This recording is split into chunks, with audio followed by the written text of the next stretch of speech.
में बहुत बड़ा अंतर था। वो बड़ा पापी दुष्ट विधर्मी था, लेकिन जो बांस के फटने पर धुंधकारी प्रकट हुआ तो इसके दो नहीं इसके चार भुजाएं थी। गले में तुलसी की माला, चेहरे पर श्वेत दाढ़ियां, सिर पर श्वेत केस। भक्तों, धुंधकारी प्रभु का नाम जपते हुए प्रकट हो गया। धन्य प्रभु की माया, धन्य है श्रीमद् भागवत कथा की महिमा कि पापी से पापी जन कल्याण हो गया। चारों तरफ से जयकारा होने लगा, धुंधकारी महाराज की जय हो, धुंधकारी महाराज की जय हो। भक्तों, इतने में भगवान के दूत विमान लेकर के आ गया था। नहीं सुने तो ये तो धुंधकारी के लिए विमान आ गया, लेकिन मेरे लिए कुछ भी नहीं आया। भगवान बस यही अन्याय है। आकाशवाणी हुई क्या है भक्तों? श्रोता तीन तरीके के होते हैं। जो सच्चिद आनंद के साथ कथा श्रवण करते हैं उन्हीं को श्रोता कहते हैं, उन्हीं का कल्याण होता है। निरा आहार रह करके धुंधकारी ने भगवत कथा श्रवण की है। भक्तों, यहाँ पर श्रोताओं के भेद बताए गए। श्रोता तीन तरीके के होते हैं, श्रोता, श्रोता और श्रोता।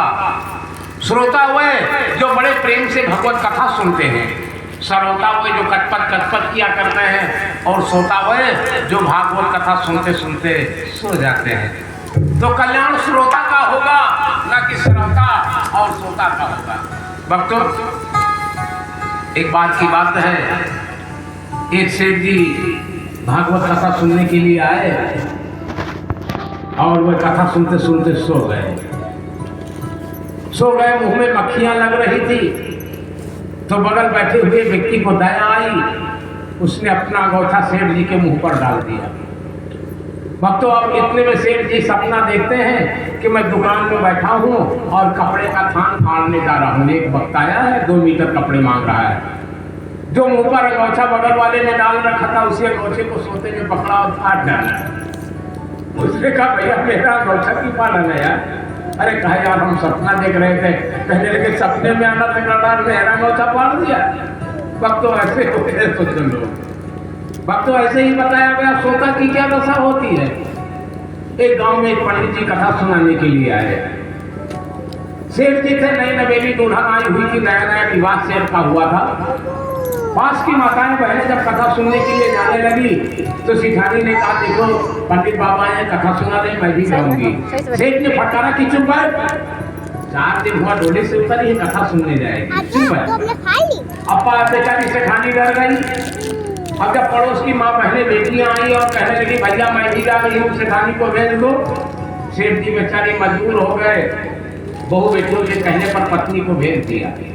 लेकिन मन में यह चिंता बनी है कि भैया गांव का रास्ता गली जानत नहीं है और सभी लोग अपने अपने घर को जाएंगे, तो कहीं यह रास्ता भूल जाए, दूसरे घर में न चली जाए, या वहाँ की ना कोई दूसरे न पाया जाए। सेठ जी को बड़ी चिंता हुई कि कहीं गैर के घर में ना चली जाए। सोचने लगे, चलो इसकी रखवाली करूँगा, देखूंगा, बुला के लाऊंगा। अब सेठ जी आए, सिंहासन के सामने खड़े हो गए। पंडित जी ने कहा, आइए सेठ, आइए सेठ, बैठ जाइए, बैठ जाइए। अब सेठ बड़बड़ाने लगे, बड़ा लालची पंडित है, ये चाहत है क्या वो सेठ चढ़ाओ से, लेकिन हम सेठ खान एक पैसा तो देवे नहीं देता। अब सेठ जी वैसे खड़े हैं। अब पंडित जी का अभिप्राय ये नहीं है कि वो आए सेठ जी चढ़ाए। पंडित जी तो कह रहे, भाई कथा बैठ करके सुनो। पंडित जी ने फिर कहा, आइए सेठ, बैठ जाइए, बैठ जाइए। अब सेठ फिर बड़बड़ाने लगी, पंडित बड़ा लालची, चाहत है और सेठ चढ़ाओ सेठ, लेकिन एक पैसा नहीं दूंगा। अब पंडित जी ने तीसरी बार कहा, सेठ जी आइए, बैठ जाइए, और न मौका मिले तो कौनी तरफ खसक जाइए आग बगल और आराम से सो जाइए। सेठ कहें, हाँ यह बात ठीक है। कहना तुम्हें कहे सही है।